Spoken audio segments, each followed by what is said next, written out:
Hello, welcome to the First Issue Club podcast.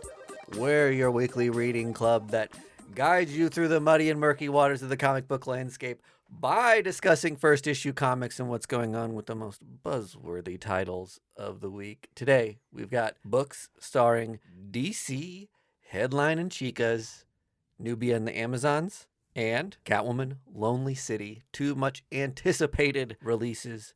I'm Mike D. I've got Greg and Budget King with me today on the show. Hello. Hello. Well, let's get right down to news hit. My first news hit I want to get into, Why the Last Man leaving Hulu. No, I did not know After this. one season. No, I didn't know that either. Yeah, Like it's not getting re-upped? The or... showrunners came out and said that they did not get picked up by Hulu, so they're shopping it around to other platforms. Huh. And as a big fan of Why the Last Man, the comic book and the TV show, I'm bigger. it's a huge bummer. You're bigger? How are you bigger? I have Why the Last Man tattooed on my back. Yeah, no, I agree. The show was great, and that is weird. Yeah. I think it really suffered from like the prolonged hype of will it, won't it get made, and when it finally showed up, it wasn't spectacular. It was good, and that doesn't cut it anymore in the streaming landscape. It just shows that the fan service to the indie image heads is not a moneymaker, which is bad news for this show. Sure. Nail on the head. Part of me wonders, too, if just dystopian future stuff, if we've just kind of had it for a minute. Yeah, what a time to come out with also, a dystopian TV show. Putting a monkey in your show was kind of like, you can't do it better than Friends did it. I've heard that complaint before. Friends set the bar so high for including monkeys in TV shows. Marcel, R.I.P. So He's got to be dead, right? I'm sure. Yeah. I don't know how long monkeys live. I assume the same as dogs. Marcel wasn't on the Friends reunion. If he was still alive, he definitely well, would have I'm been sure there. his price tag was astronomical. All right, you go with your news hit now. Did you see that the Superman issue number 5 is going to be delayed? Son of Kal-El. yeah. Makes sense. Is it because of a paper shortage? Or no. how many people pre-ordered it? It's because the colorist said some disparaging words Jesus in Christ. Comicsgate YouTube video. Wow. And was basically saying, I'm going to be off this at the end. And DC was like, No, you're off it now. We're going to go ahead and cut our losses. Wow. And so they're going to recolor it. That's bold. That's Yeah. a badass thing that they did, though. Yeah. Just like, we won't even give you the time of day. See ya. You're fired. Yep. Hell yeah. So have you seen the covers for 5? It's cool. There's Yes. 3 different covers, yeah. Yeah. I bought 'em all. They're going to do, that's awesome. Yeah. The card stack variant one is my favorite one. It was sold out when I tried to get it. Is that the one where they're actually kissing? Yeah. Yeah. Nice. Yeah. They're kissing. Yeah. For those who haven't seen it, it's just the love interest of Kal-El. Or son of Kal-El. John Sorry. Kent. Yeah. Jonathan Kent. So, okay, you go. That was my news. Did you know that next year, 2022, this is, I know, a little jumping the gun here. I like this one. You blew me away when you said this earlier. This is a different one. Oh, this is different of the our Lord year. Image will be 30 years old next year, Oh, 2022. wait. They seem older than that. They do, don't they? They don't age well. But they're planning a bunch of new shit that's coming out. Saga's coming back in 2022. Awesome. They're redoing with the original creators. Did you see the volume edition Saga that they released? No. It's beautiful. Are you going to buy it? You've bought every other one.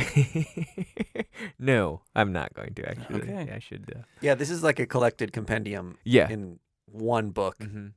Hardbound? Because there's already a collected softbound book. It's hardbound, yeah. They also did this with Something is Killing the Children, too, and that one looks beautiful.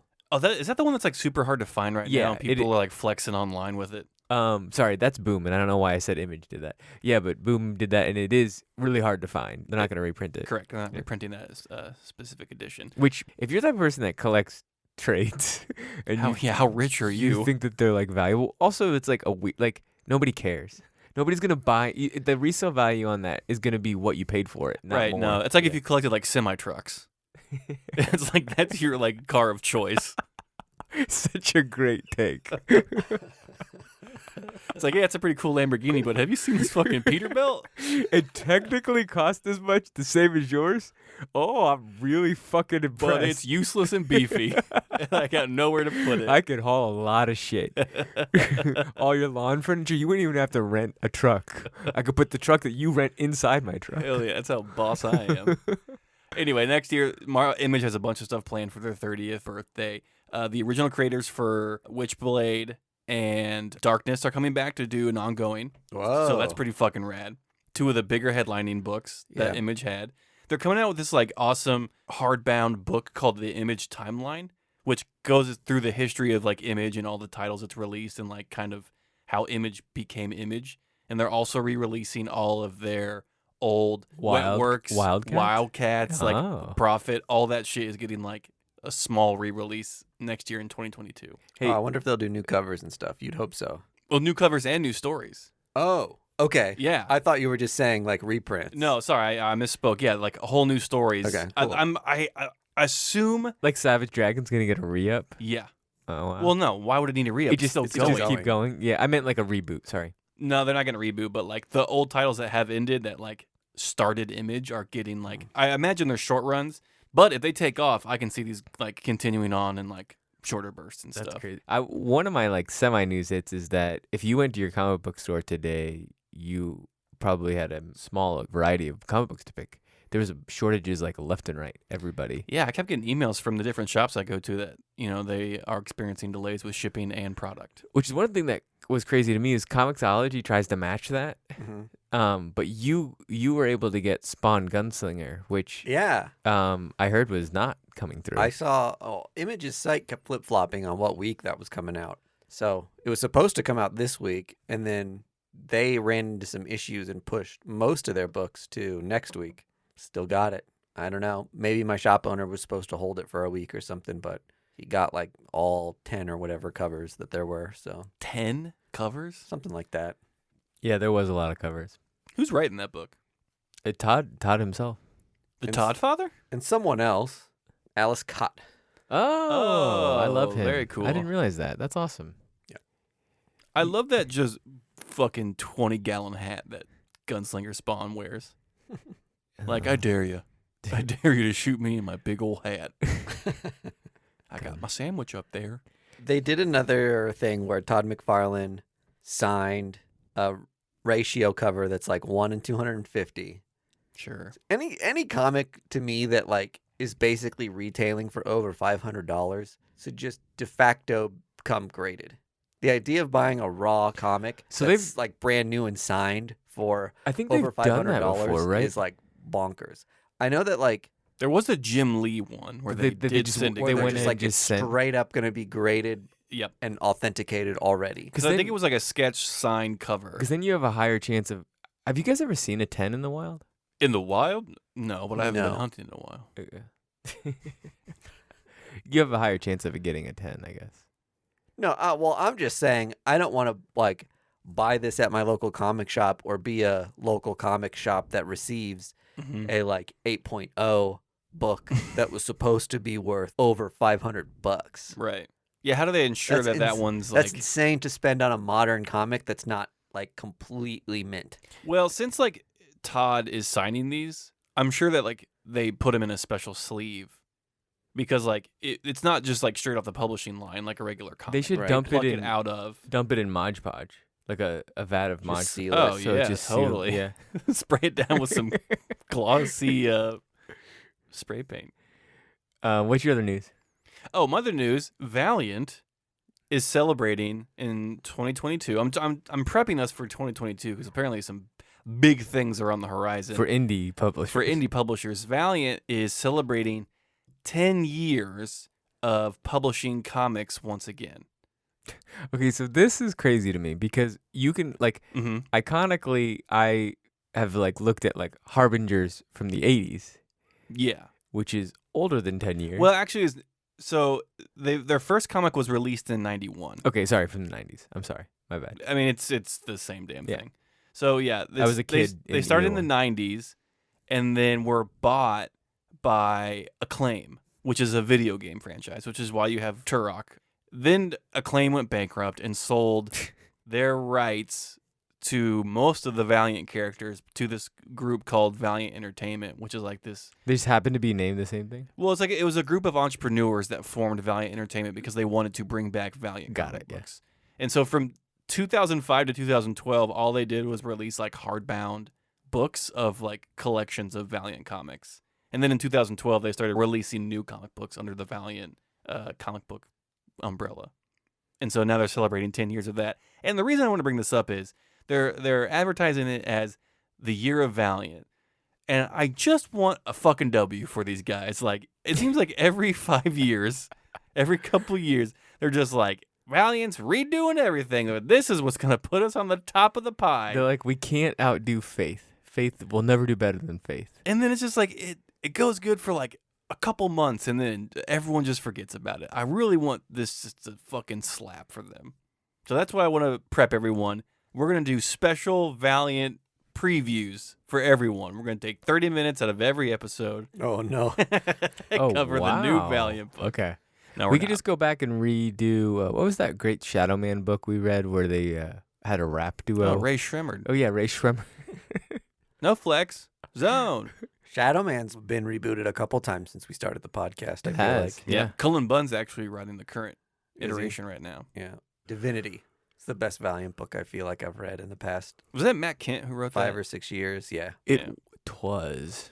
And then they're bringing Punk Mambo back into the Shadow Man book. So I don't know. They have a big mountain to climb, and I hope they reach the tippy top with it and are successful.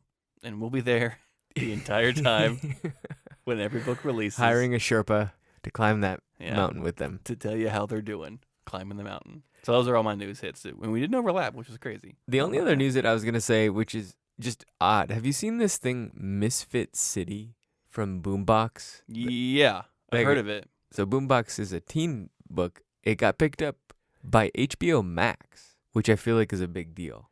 And so these comic books are going for like $40-$60 for like a teen book. Like Boombox, I don't, besides Lumberjanes, don't know of like a comic book that has like gotten like a pretty big deal like that.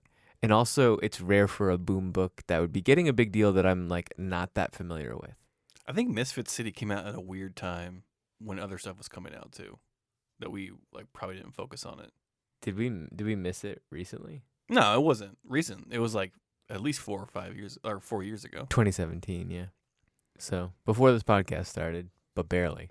Just missed us. Just missed us. So anyway, Misfit City, HBO Max. HBO doesn't miss, so that's why they made the news hit. Wow.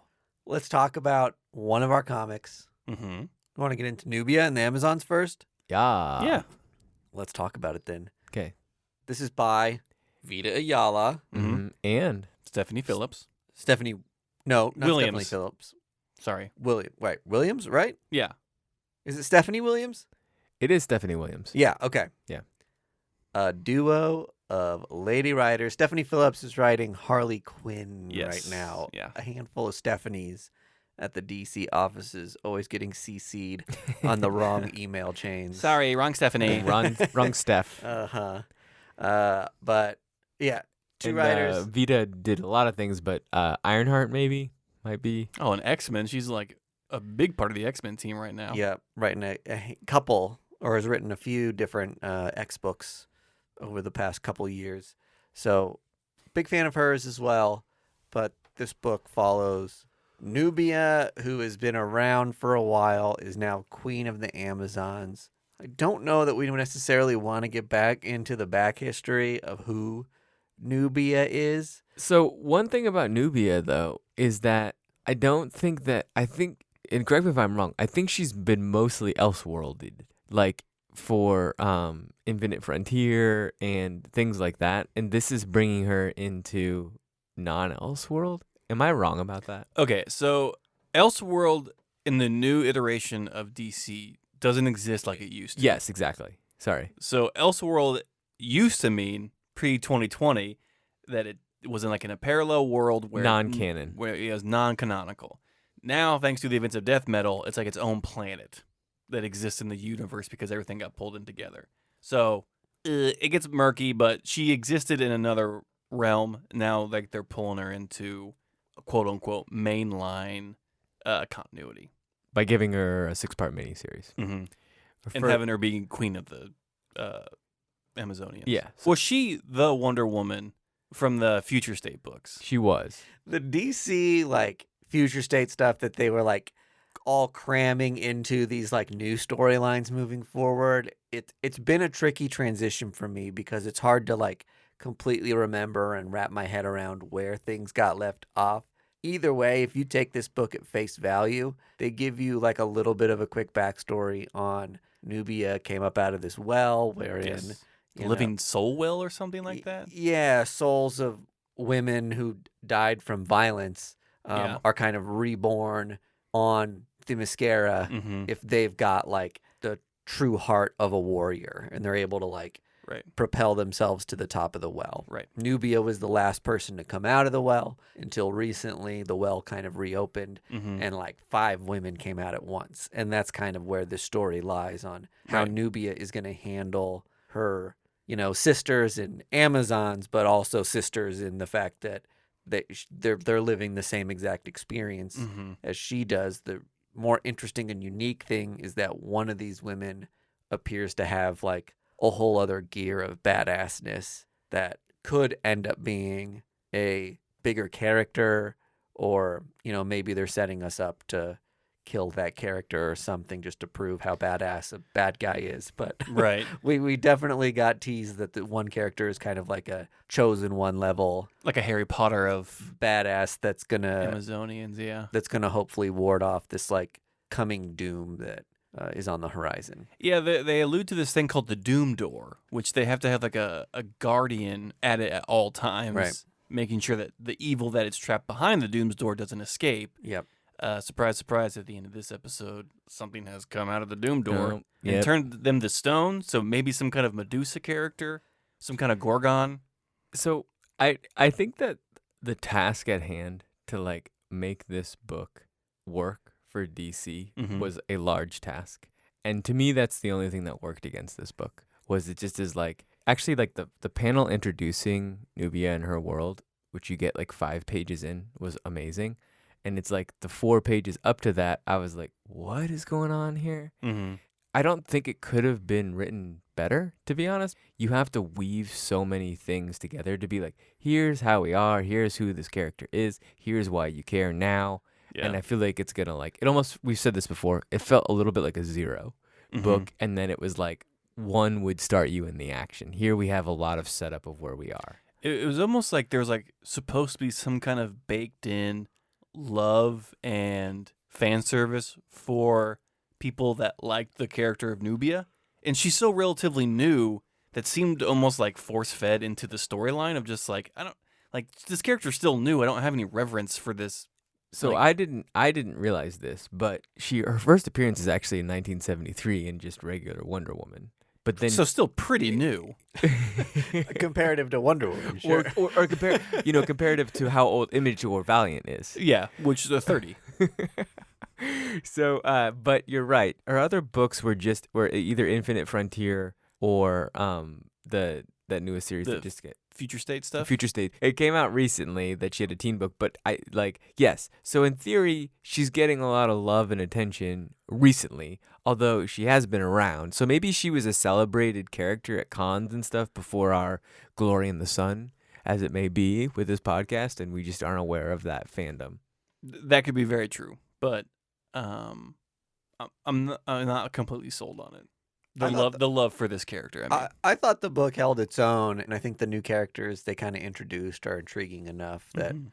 it sparked my interest. I appreciated how much action there was not in this. Like it was doing a lot of just setup of the world. Mhm. So it was not a bad book, but it's like it's mostly fan service to the character or doing this kind of like prologue before just so we can be like, who is Nubia and why is she working here? Yeah. The comic book is doing a lot of setup in that way. So it is what it is. Like it's not a bad book. If you want those things, then it's gonna be great.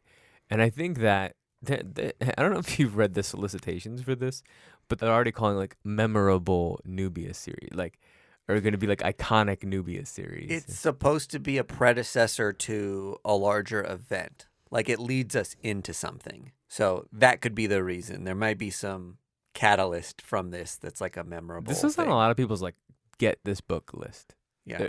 And I'm not exactly sure why that is. Well, I can guess from maybe the creative team that was on there. I mean, it's a pretty exciting book to read in that aspect, but I don't know. Like Mike D said, maybe it's just going to First lead into appearances, yeah. lead into a much larger event that is going to make these characters more relevant in today's comic book landscape. Yeah, it's definitely the first appearances. It should be noted 10 that copies of it, just in God, case. yeah, not the variant covers, just the A covers. Those sell better, folks. But make sure you get the Superman Son of Kal-El #4 because Jay is revealed to have powers. So that's the one. That's the DC book to have this week. Oh. What's his power? Wooing Superman?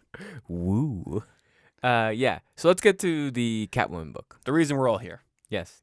This book is called Catwoman Lonely City Lonely City. by Cliff Chang. Cliff Chang. I loved this book. This book is a strong contender for Book of the Year for me, is how much I loved it. Whoa. Book of the Year. Holy shit. Ooh la la. I literally would put it currently in my top 5. I was blown away start to finish Yeah. with it. Now, if you aren't familiar with Cliff, he is the artist of Paper Girls. Yeah.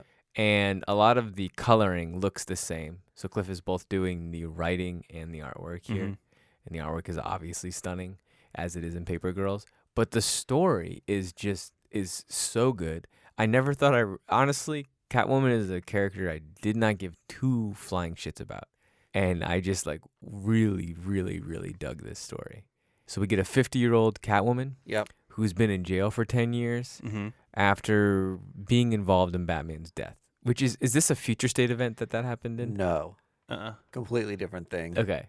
There's some parallel ideas to it, but yeah, it's a different thing. Okay. And we know that because it's on Black Label. Oh, so okay. that's the only way we know that it doesn't tie into regular Got it. DC Okay, stuff. which is also why it's cut different. It's square. And there's it's thick. cussing. There's cussing. It's thick. No nudity. No excessive violence, which is what you would think a Black Label would give you. But Nope. again, Only they can say fuck 3 times. before getting the X rating. But the aging Catwoman, who's 50, is drawn so well, and she's trying to relive her glory, not relive her glory days, but essentially get her groove back. Yeah. And she has back spasms, she has knee problems, and it's just the story in general is just I haven't seen it really. No, I agree. I mean, this book is probably in my top 10 for books of the year. I was really excited about it because of what I know about Cliff and his work and what he's done. Like you, I didn't really appreciate Catwoman as much in some stuff. I knew she was just around and kind of had her own deal. But this book kind of really focuses on other stuff than being a cat burglar. And it focuses on stuff that we've talked about on this podcast about aging up and aging out superheroes, taking Batman's money and actually putting it towards programs and the police and making the city a safer place that was way. a great thing, and it was interesting to me that Batman leaves such a good legacy in this world, partly because of that, but he's still celebrated as the vigilante and hero that he was. Mm-hmm. But the argument is made that he could have completely bypassed all of that and fixed most of Gotham's problems financially, Right. which While he was alive. is a theme that's been coming up more and more recently in Batman comics. So I think that's interesting to have some payoff and resolution with that idea. Yeah. And I love the dynamic of Harvey Dent going back into politics and being this kind of slimy politician again and pulling the strings behind the curtain. And he was the reason that Selena was released And she doesn't know that. from jail. And then Barbara, Batwoman, Mm-hmm. running as a politician. Yeah, she's running up against Harvey in the re-election bid. This book, I had a little bit of expectations, and it blew them away. So, Mike, are you? I really liked it. It didn't blow me away so much that I was like, man, easily my top 10 list for the year. But I did love it. Yeah, I mean, I think that when a book surprises you and then also writes something that you haven't seen really well, and the artwork is iconic, for me, it's automatically a contender. And then if it does it with Inside the Big Two, because it's easy to do that if it's an image book, fine. That's what I mean. I think what got me was it took a familiar character that I had a preconceived notion about and kind of turned it on its head of what I was expecting to read. And that, it may have been an easy softball for, him to do that because like you said, it wasn't an image book where you have a brand new character to deal with, but I don't know. It was something unique and, unexpected. So, yeah, was great. Made me think, maybe I could do this when I was 50. Maybe I'll. Oh, I 100% could not do this Maybe. when I'm 50. I can't even do this when I'm 30. You can't run around and jump into buildings? Nope. I was born with bad knees. I'm thinking about getting into Catwoman shape just in the next 13 years. You still doing CrossFit? Hell no, man. I ain't doing that When shit. did you stop CrossFit? Oh, like a couple years ago. Oh, well, So I've been telling all my friends I know someone who's in CrossFit. you I've do, been a but liar. just not me. I don't think I know anybody in CrossFit anymore. Okay. I think CrossFit's over, right? It got canceled, I think. It did. Like the After toxic. After George Floyd, the owner said some weird shit, and like all of them disavowed their associations. Really? Mhm. I did not know that. So there's a couple other ones going around and stuff. Anyway, if there were a workout thing that was like be like Catwoman, and you could pay $35 a class, and you ran around with a whip and like leather on, you bet your I ass. think they have those classes, but it's not about jumping from building to building. Well, that's the class I'm signing up for. I'm signing up for the be fit like Catwoman class. And you would too. I would. If it got me into jumping off a building shape, yeah, I would probably take it. Mm-hmm. At the Learning Annex. Getting shot at with a machine gun and jumping behind an air conditioning. Yeah. I like how she'd like go back to her old suit and like use her old tech that she had been away from for like 10 years. It very much was just like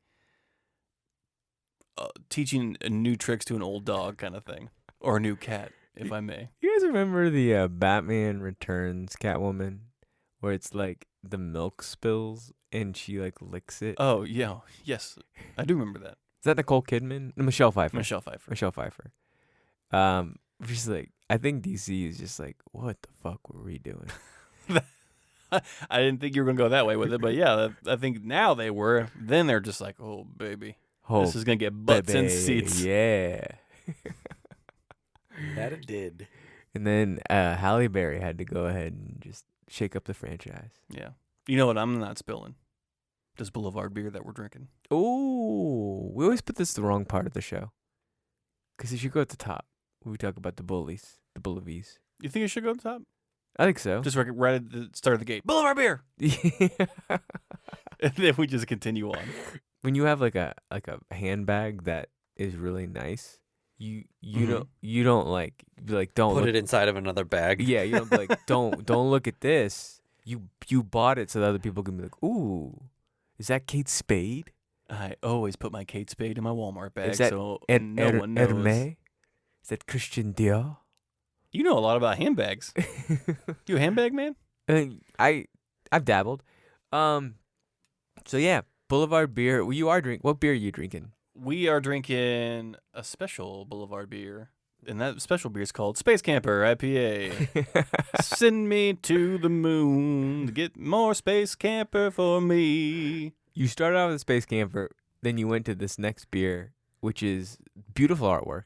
Oh, yeah. It's a tall boy. Quebec IPA. Oh, yes. It is like Nordic inspired. There you go. I think it's Swedes. Swedes IPA. Man, I'm glad. All their beers are good. Yeah, Specifically, Space Camper. People loving those all across the country. it's out of this world, man. Space pun. Bye. First Issue Club is brought to you by Boulevard Brewing Company via Space Camper Cosmic IPA. Our music is courtesy of the fine folks at Primary Color Music. You can find, friend, and follow us on social media at First Issue Club or firstissueclub.com. You can support First Issue Club by joining us on our Patreon for additional content at patreon.com/firstissueclub.